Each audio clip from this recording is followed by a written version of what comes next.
Bonjour, alors on va ouvrir la séance aujourd'hui le 23 janvier à 19h30. J'aimerais demander aux membres qui s'identifient, s'il vous plaît, aux membres du conseil. Yves Chapdelaine, siège numéro 1. Christine. Christine Goujon, siège numéro 2. René Poirier, siège numéro 3. Daniel Choquette, siège numéro 4. Patrick Lizien, siège numéro 5. Monsieur René-Carl Martin est absent par ailleurs. Il est au courant de la séance de ce soir. Il m'a autorisé là, à ajouter un point. Alors, je vais vous en parler tout à l'heure. Assiste également à la séance Mme Josée Vendette, qui est la directrice générale, et moi-même, la mairesse Ginette Gauvin. Alors, on va adopter l'adoption de l'ordre du jour. Alors, à l'ordre du jour, je vais vous demander la permission d'ajouter au point 8.20, 3355 boulevard Laurier, achat. Comme je vous ai dit, j'en ai parlé avec M. René-Carl Martin qui m'a confirmé par écrit qu'il était d'accord à l'ajout de ce point. Maintenant, il reste à voir si vous êtes d'accord pour l'ajouter. Qu'est-ce qu'il propose? Propose. Second. Christine et Daniel. Au point 3, l'adoption des procès-verbaux de la séance ordinaire du 12 décembre 2022. Alors, vous avez les deux procès-verbaux. Le premier qui est la séance extraordinaire le premier, excusez-moi, qui est la séance ordinaire du 12 décembre, donc la séance régulière. Qu'est-ce qu'il propose?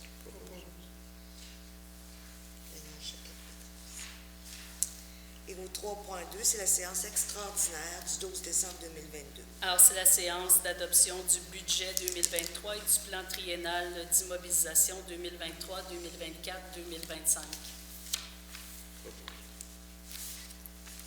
Qu'est-ce qui se bat? Au point 4, le rapport de correspondance. Alors, je vous ai déposé plusieurs correspondances, notamment sur les changements légaux qui sont entrés en vigueur, mais également là, sur des invitations qui vous ont été transmises. Je vous invite à en prendre connaissance et à prendre connaissance principalement des différentes modifications législatives. Notamment, je rappelle à tout le monde que tout terrain excavé qui est contaminé a maintenant l'obligation de faire l'objet d'une déclaration dans un registre et d'un suivi. Donc, c'est en vigueur depuis le 1er janvier 2023. Au point 5, la demande, suivi des demandes citoyennes. Il n'y a pas de demande pour l'instant, simplement vous dire là, que je vais revenir aux citoyens de la rue du Moulin du Muisseau pour la réponse que j'ai donnée en décembre. J'ai effectivement relu l'entente qui était intervenue avec M. Noiseux pour les 6 triplex et Fluet, excusez-moi, M. Fluet de la rue Noiseux pour les 6 triplex. Et effectivement, le conseil avait autorisé dans une entente promoteur la construction de ces triplex-là. Il y en a 2 de construits actuellement. On va rencontrer le promoteur, voir s'il n'y a pas possibilité de modifier le projet. Mais je ne peux rien garantir, là, alors je vais revenir aux citoyens dès qu'on aura les réponses. Au point 6, c'est la période de questions qui porte sur les sujets à l'ordre du jour. Alors, vous allez voir, s'il y a des questions, je vais les répéter parce qu'on n'entend pas malheureusement, à moins que vous vous avanciez au micro, là, on n'entend pas les questions.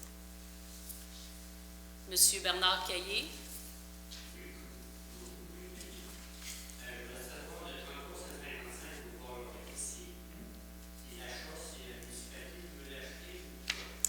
Alors, effectivement, vous voulez savoir le 3355 boulevard Laurier, c'est où et si c'est la municipalité qui veut l'acheter, c'est bien exact?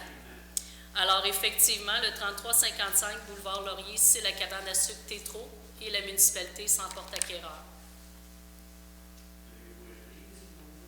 Oui, on va y arriver tout à l'heure, vous allez avoir toute l'information. Oui, il y a une offre d'achat acceptée et signée. De rien. Monsieur Maxime Caillé. Une question rapide. Point 8.16, le Crabam. Alors, vous voulez savoir au point 8.16 quel est le PRABRAM. Le PRABRAM, c'est un programme gouvernemental pour les bâtiments municipaux. C'était pour la relance économique. Le gouvernement avait donné des montants aux différentes municipalités. Dans notre cas, on avait eu 137 000 pour investir dans nos bâtiments municipaux. Alors, on devait faire les travaux avec une reddition de compte au 31 décembre 2023 et c'est extensionné au 31 décembre 2024. Le 17, au niveau du contrat des abribus, est-ce que ça signifie que le transfert des abribus a été complété à la municipalité?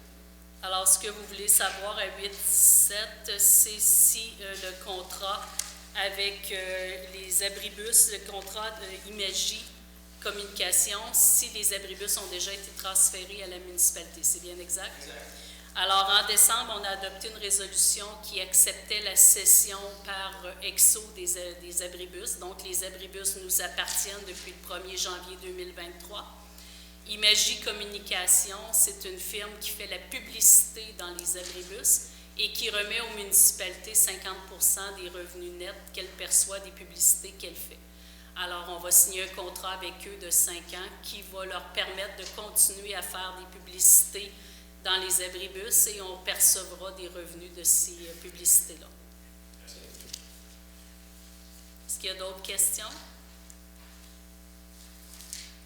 Au point 7.1, c'est la présentation du projet de règlement numéro 22-565, décrétant les modalités de taxation et de tarification annuelle pour l'année 2023. Alors, le règlement de taxation vous est présenté pour adoption à la prochaine séance. Alors, les taux de taxation demeurent exactement les mêmes. Les taux de tarification varient un peu parce qu'on a modulé au niveau des déchets et tout ça, les redevances qu'on recevait. Donc, il y a des baisses dans la majeure partie. Il n'y a que dans l'eau qu'il y a des augmentations qui ne sont pas substantielles, mais qui sont un peu plus élevées parce que nos fournisseurs de services en matière d'eau, notamment les 4 municipalités qui nous fournissent de l'eau, ont augmenté leur prix. Leur coût de production est plus élevé, donc le coût est plus élevé. On passe à 306 au lieu de 274. Mais il y a des diminutions dans les autres tarifications, de sorte que votre compte de taxes ressemblera étrangement à celui de l'an passé, à l'exception de ceux qui ont fait des travaux qui ont eu pour effet de faire augmenter leur valeur de propriété. Le rôle est toujours le même, 2021, 2022, 2023, 2024, de sorte que si vous n'avez pas fait de travaux ou de transactions, votre valeur demeure la même, donc votre compte de taxes sera le même. On prévoit encore cette année 6 versements, donc des versements qui débuteront en compter d'avril et qui s'échelonneront jusqu'en octobre comme l'an dernier. Puis en passant, on est une des seules municipalités à ne pas avoir augmenté le taux de taxation. Dans toute la MRC. Oui. Au 7.2, c'est la présentation du projet de règlement décrétant la fermeture d'une partie de l'ancien chemin du 4e rang. Alors, le règlement 22-566 qui décrète la fermeture d'une partie de l'ancien chemin du 4e rang décrète la fermeture de l'emprise de l'ancien chemin du 4e rang de l'autre côté de l'autoroute 20 jusqu'au 4e rang actuel. Donc, ce sont des terres qui sont déjà en culture, qui sont cultivées par les propriétaires riverains. On ferme cette portion-là de l'ancien chemin. Ça n'avait jamais été fermé, même s'il y a des parties qui ont été déjà vendues à des agriculteurs. Donc, on le ferme officiellement et on va vendre les parties aux propriétaires qui sont intéressés, qui sont contigus, pour les intégrer à leur propriété. La partie de ce côté-ci, entre la 116 et l'autoroute 20, demeure ouvert parce qu'on veut garder l'emprise du chemin ouvert en cas de besoin si on avait à passer une conduite d'eau ou quelque chose. Au point 7.3, c'est un avis de motion sur le règlement numéro 23-567 portant sur la démolition des bâtiments. Alors, comme vous le savez, il y a eu des modifications législatives en 2022. On doit mettre en place un comité de démolition des bâtiments, de même qu'un règlement qui régit les règles pour lesquelles les bâtiments vont pouvoir être démolis sur notre territoire. Donc, je demande de donner l'avis de motion. On va finaliser le règlement qu'on va vous présenter en février. René Poirier. Au 8.1, c'est le dépôt du rapport financier. Alors, comme à chaque mois, je vous dépose le rapport financier. Il nous reste, vous avez également le rapport financier au 31 décembre 2022. Il nous reste quelques factures à recevoir, là, comme à chaque année, ça va jusqu'en février. Donc, on pourra finaliser, mais ce n'est pas majeur ce qui reste à recevoir. 8.2, approbation des comptes à payer. Alors, on vous présente une liste de comptes à payer de 548 366,24. Il faut comprendre qu'on a plusieurs quotes-parts de MRC ou quotes-parts d'organismes qui font partie, notamment la Régie d'assainissement des eaux et tout ça. Donc, ça paraît un gros montant, mais c'est parce qu'on a des quotes-parts à payer. Au niveau des factures elles-mêmes, c'est beaucoup moins. Là, on parle de 200 quelques mille dollars, comme à chaque mois. Qu'est-ce qu'il propose? Second. Daniel Choquette, pour moi. 8.3, c'est le suivi et contrôle budgétaire. Alors, comme à chaque mois, je vous dépose les dépassements. Vous avez les dépassements budgétaires de 2022. Par ailleurs, le budget n'est pas déficitaire. Au contraire, on aura encore un surplus. Mais pour ce qui est des dépassements 2023, vous comprendrez qu'il n'y en a pas encore. On commence l'année. Alors, c'est pour vous permettre de suivre. C'est simplement pour accepter là, les dépassements de 2022 qui avaient déjà été décrétés par résolution pour la majeure partie. Second. Au 8.4.1, c'est dans les ressources humaines, comité de CNESST, nomination. Alors, on vous demande de désigner Éric Bouchard et Jean-Sébastien Cyr pour siéger sur le comité de santé et sécurité mis en place avec le syndicat des pompiers et pompières du Québec et de me désigner comme substitut. Et je vous demande de me désigner et de désigner Nathalie Cormier pour le comité de santé et sécurité mis en place avec les employés de l'administration et de la voirie et de désigner Éric Bouchard à titre de substitut. Alors, en vertu de la loi, on doit mettre en place ces comités-là. Il y aura minimalement 4 rencontres par année. Daniel René.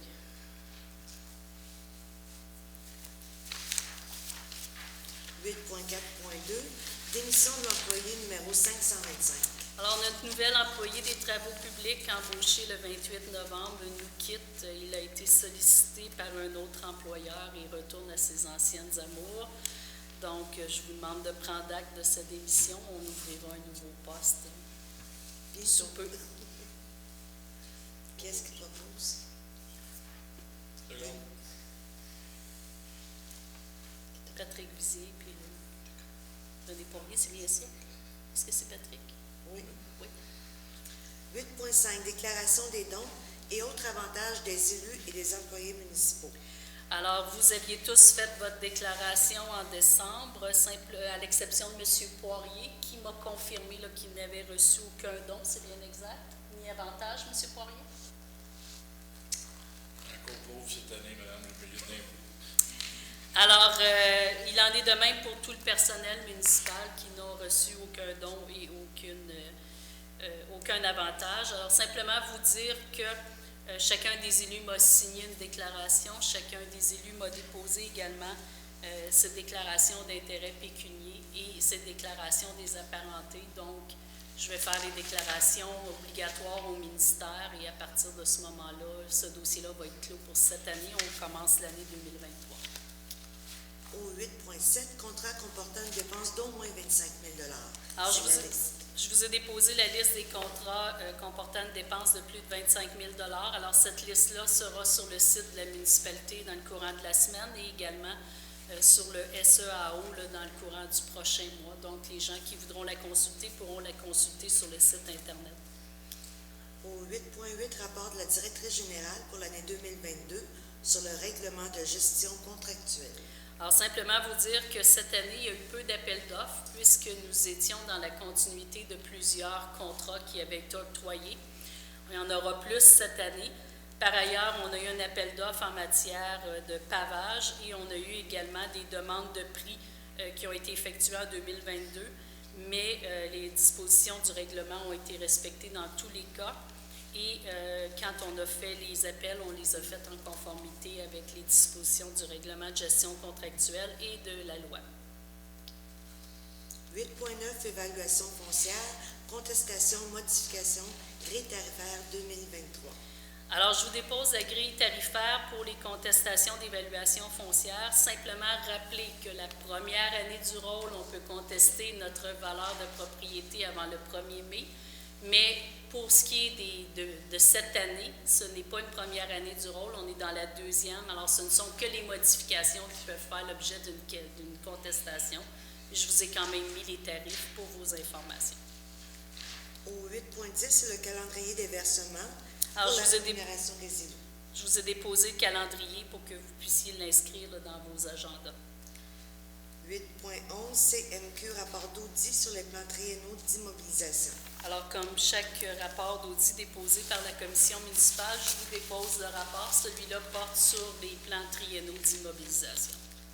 Au 8.12, c'est le dépôt de la population de notre municipalité pour 2023. Alors, pour 2023, on est 2955. On conserve notre rôle de quatrième en importance sur le territoire. On a quand même une diminution de 24 personnes là, qui est notée au niveau du recensement. 8.13, matinée gourmande 2023. Alors, la MRC nous sollicitait pour savoir si on était intéressé à accueillir les matinées gourmandes.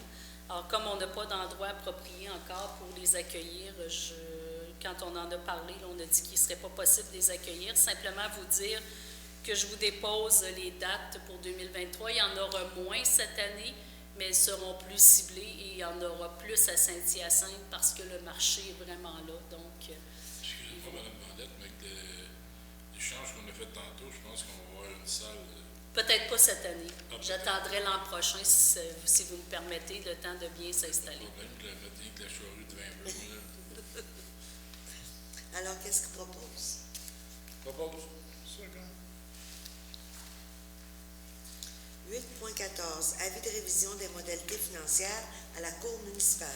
Alors, simplement vous dire qu'on a reçu un avis de la Ville de Saint-Hyacinthe qui demande la révision des conditions financières de l'entente intermunicipale relative à la Cour municipale.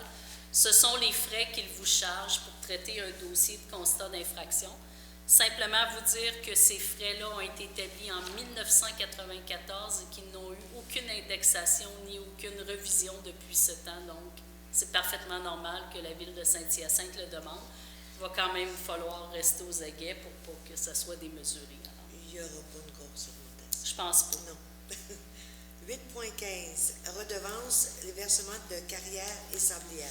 Simplement vous dire qu'on a reçu en provenance de la MRC Haute-Yamaska pour la période du 1er juin au 30 septembre une somme de 14 020,78 et en provenance de Ville-Mont-Saint-Hilaire pour la même période, soit 1er juin au 30 septembre, une somme de 20 967,48.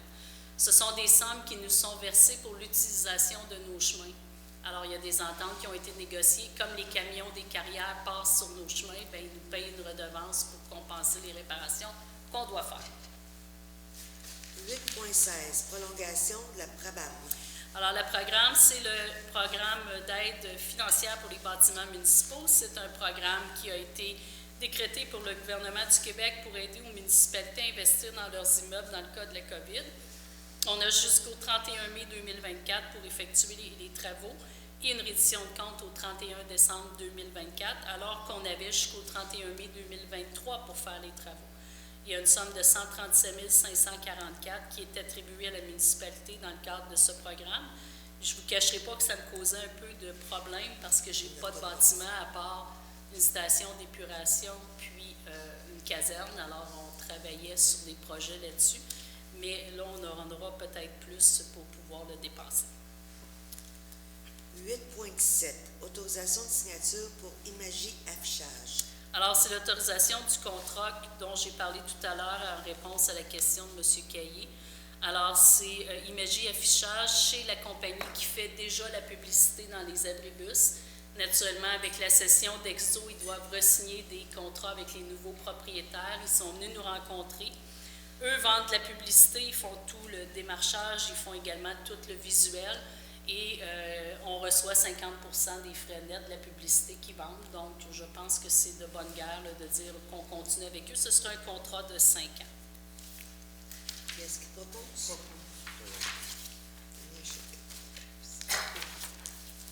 8.18, remise 1er octobre au 31 décembre 2022 de la Cour municipale. Alors, on aura 148 constats d'infraction qui ont été contestés devant la Cour municipale en 2022. Pour la période du 1er octobre au 31 décembre, ça nous aura permis de recevoir une somme de 6 578 une fois les frais payés. Au 8.19, réserve prise de position pour les lots 2 366 711, 2 945 306 et 2 366 749. Alors, comme vous le savez, la municipalité avait inscrit 2 avis de réserve pour la construction d'un nouveau centre communautaire hôtel de ville. Le premier avis de réserve avait été levé l'an passé, celui qui concernait les propriétés de M. René Garand. Et il restait celui qui concerne les propriétés d'une compagnie à numéro, la propriété de M. Gamache, dans le prolongement de la Rose des Vents. Nous avons tenté depuis 4 ans, je n'étais pas là tout le temps, mais depuis 4 ans, dont la dernière année, à coup sûr, la dernière année et demie, de négocier une entente raisonnable avec le propriétaire des lots pour acquérir des lots en frontage de la route 116. Malheureusement, c'est impossible de revenir à une entente. On ne saurait pas recommander les prix qui nous sont demandés aux citoyens de Sainte-Marie-Madeleine.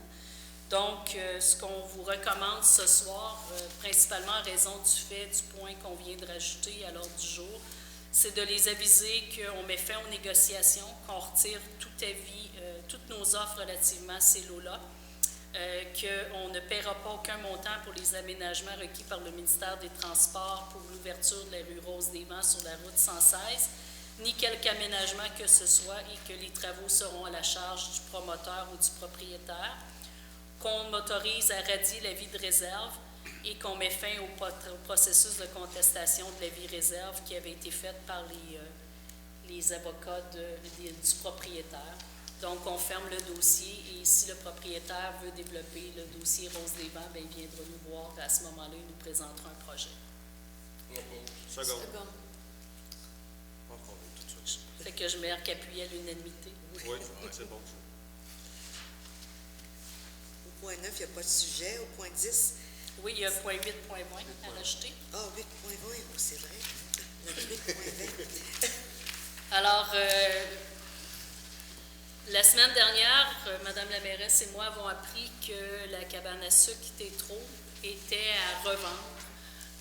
La personne qui s'en était portée acquéreur là, voyait l'ampleur d'opérer une cabane à sucre et trouvait que c'était beaucoup trop pour l'âge qu'il avait et le temps dont il disposait. Donc, on les a rencontrés et on a formulé avec l'accord des membres du conseil une offre d'achat. Et on achète, si vous êtes toujours d'accord, on achète le 3355 boulevard Laurier avec tout ce qui est contenu dedans et tout ce qui était déjà sur la propriété pour un montant de 1 250 000 ce qui représente 150 000 de plus que ce que le propriétaire a payé au mois de juillet. Maintenant, il y a eu plusieurs rénovations, plusieurs ajouts d'équipements qui totalisent près de 75 000, excusez-moi, plus les frais de courtage et la taxe de bienvenue, de sorte que le propriétaire fait à peu près 20 000 avec le nouveau prix. Donc, ce qu'on vous recommande, c'est de procéder à l'acquisition de la cabane à sucre Tétro. Maintenant, il faut être conscient qu'à l'époque, vous n'étiez pas porté acquéreur de la cabane à sucre parce qu'elle est zonée agricole. Nous allons devoir faire une demande à la CPTAQ pour être autorisé à effectuer un usage autre qu'agricole à cet endroit-là, soit de l'institutionnel. Suivant un avis que j'ai obtenu d'un expert, on a 50% des chances de réussir. Si ça ne fonctionne pas, on pourra toujours s'en servir comme salle de réception ou le remettre en vente. Le propriétaire demandait 1 495 000 Donc, je vous recommande d'accepter le 1 250 000 J'ai vérifié toutes les factures des investissements. Je pense qu'on ferait une bonne acquisition. Ça nous permettrait de récupérer un bâtiment qui, je pense, a une connotation, à tout le moins, si ce n'est pas patrimonial, folklorique pour notre municipalité, un emplacement qui est intéressant et ça permettrait de doter la municipalité d'un centre communautaire à coût raisonnable puisque l'autre projet est vraiment démesuré. Seconde. Daniel Christine. Unanimité. Au point 10.1, Ponceau Grand Rang, mandat d'ingénierie, octroi du contrat. Alors, comme vous le savez, on a eu un affaissement au coin du Grand Rang Saint-Simon cet automne. Un ponceau qui, malheureusement, atteint sa fin de vie. Là. Ils sont rendus à 35-40 ans. Donc, le ponceau, dans le fond, est rouillé. Ça fait ouvrir le dessus, puis la terre, elle rentre. Donc, on a fait une réparation d'urgence. Et là, on vous demande d'octroyer un mandat aux services d'ingénierie de la MRC des Mascoutins pour une estimation de 5 222,50 pour la conception, puis 9 050,50 pour la réalisation des travaux.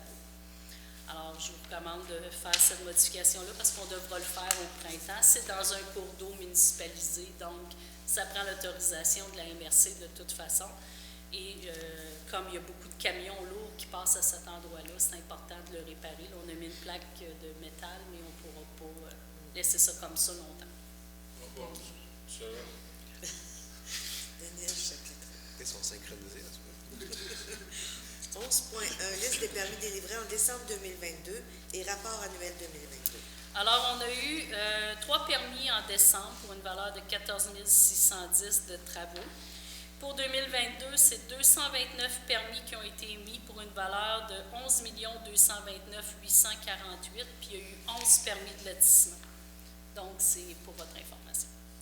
11.2, liste des requêtes du mois de décembre 2022. Alors, je vous ai déposé les requêtes du mois de décembre. Principalement, ce sont les bacs de vidange et de récupération qui atteignent leur fin de vie. Donc, quand le froid s'en mêle, les couvercles ne résistent pas. 11.3, entendre sur les dossiers de RS Lévesque. Alors, je vous ai fait état là, des différentes ententes qui sont intervenues avec RS Lévesque. Donc, c'est pour m'autoriser là, à prendre acte des engagements, puis m'autoriser et autoriser la mairesse à signer cette entente-là. Puis, naturellement, c'est une entente qui devra être entérinée par un juge. Propose. Seconde.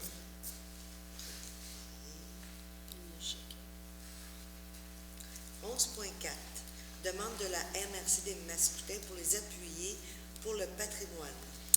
Alors, la MRC des Mascoutins demande au ministère de faire des démarches pour qu'on puisse trouver des solutions pour assurer les bâtiments patrimoniaux et qu'on puisse trouver ces solutions-là à coût raisonnable. Principalement, la problématique que l'on vit actuellement dans l'ensemble des municipalités, c'est que le gouvernement du Québec a mis en place plein de lois pour protéger les bâtiments patrimoniaux. Notamment, on ne peut pas démolir un bâtiment qui date de plus de 30 ans sans avoir fait une étude puis avoir fait approuver par le ministère de la Culture que ce n'est pas un bâtiment patrimonial. Mais la conséquence de ça, c'est que les assureurs qui sont régis par le fédéral, eux, n'assurent plus ces bâtiments-là. Donc, il n'y a plus d'avantage pour quelqu'un de garder le bâtiment en état patrimonial et de rénover de façon patrimoniale parce que l'assureur refuse de l'assurer. Donc, on demande au gouvernement d'être cohérent puis d'essayer de convaincre leurs partenaires du fédéral de trouver des solutions raisonnables pour permettre aux gens qui s'embarquent dans l'aventure de conserver une maison patrimoniale de pouvoir les assurer parce que s'il y a quelque chose, l'investissement qui est mis dedans est encore plus important. Si vous êtes d'accord, on appuierait la MRC à ce niveau-là. Seconde. Daniel Choquette, Patrick Dizier. Hein? Daniel, il a proposé. Oui, c'est ça. 11.5, bassin versant, extension de bassin et carte des comités de bassin versant desservant notre territoire. Alors, simplement vous dire que le comité de bassin versant du ruisseau des Salines, principalement de Saint-Hyacinthe, a extensionné son territoire et couvre maintenant une partie de notre territoire. L'autre comité de bassin versant, c'est de la rivière Huron. Alors, je vous dépose la carte et la lettre là, qui indique qu'ils ont extensionné, qui viennent chercher un peu de nos cours d'eau à ce niveau-là. 11.6, création des lots 6 509 435 et 6 509 436 en remplacement des lots 6 509 431 à 6 509 434. Alors, c'est sur le chemin des Petites Rentes. C'est simplement, c'était 4 lots qu'on redivise en 2 lots. Donc, la maison et un terrain de 50 000 pieds carrés demeure un lot, puis tout le reste de la terre demeure un autre lot. Alors, c'est pour votre information, tout simplement. 11.7, entrée en vigueur du règlement sur la traçabilité des sols contaminés excavés. Alors, j'en ai parlé tout à l'heure, là, tout sol qui contient des contaminants provenant d'une activité humaine, et cela, peu importe la valeur de la concentration de ces derniers, fait maintenant l'objet d'une traçabilité, afin qu'ils soient déchargés dans un lieu où il est permis de les recevoir, ce qui veut dire qu'il y a un registre à remplir au gouvernement du Québec, il y a un suivi qui est fait, et bien entendu, le site d'enfouissement est plus onéreux également. 11.8, registre 2022, des interventions autorisées sur un cours d'eau. Alors, annuellement, on doit vous déposer le registre des interventions autorisées sur le cours d'eau. On en a une seule qui a été autorisée. C'est des travaux de stabilisation des rives sur le cours d'eau de la décharge des 15 et ça fait l'objet d'une étude de groupe pleine terre et d'un permis de la MRC des Mascoutins. C'est la seule intervention qui a été faite sur un cours d'eau en 2022. En 2023, on devrait avoir des travaux là, sur 1 ou 2 cours d'eau, dépendamment de la vitesse à laquelle les dossiers seront acheminés à la MRC. 12.1, programmation 2023. On va vous nommer les principales dates à retenir pour des activités de loisirs. Alors, soirée au flambeau, le 3 février 2023, Parc Choquette. Fête d'hiver du Grand Sainte-Madeleine, le 11 février au Parc des loisirs.